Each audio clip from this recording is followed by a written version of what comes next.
DPA news Marathi, शोध सत्य बातमीचा।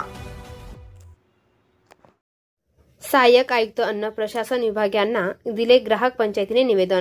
दिवाळीच्या निमित्ताने उत्पादक, ठोक विक्रेते आणि किराणा खाद्यतेल, दूध आणि पनीर सारख्या भेसळयुक्त उत्पादन करून कंपनी मोठ्या प्रमाणात आर्थिक कमाई उलाढाल करत जनसामान्य नागरिकांची आरोग्य व आर्थिक पिळवणूक केले जात असल्यामुळे या घाणेरड्या व्यवसायाला पायबंद घालण्यासाठी प्रशासनाच्या वतीने संबंधित पदार्थांची तपासणी करून कडक कार्यवाही करण्यात यावी असे निवेदनावर ग्राहक पंचायतीच्या वतीने ग्रामपंचायत जिल्हाध्यक्ष गुलाबराव शिंदे यांनी म्हटले आहे। भारतीय सणातील दिवाळी हा सण महत्त्वाचा असल्यामुळे सर्व उत्पादक वर्ग ग्राहकांच्या आरोग्याशी खेळत असून पनीर, खवा, दूध व खाद्यतेल या सर्व पदार्थांची डिलिव्हरी करत असताना कसून चौकशी करण्यात यावी।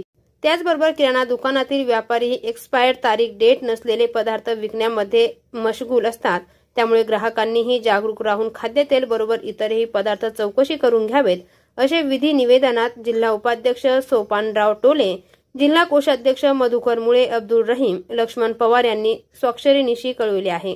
DPA न्यूज साठी प्रतिनिधी राहुल साबणे, गंगाखेड। ताज्या घडामोडी व अपडेट जाणून घेण्यासाठी आताच DPA न्यूज चॅनलला सबस्क्राइब करा आणि बेल आयकॉन क्लिक करायला विसरू नका।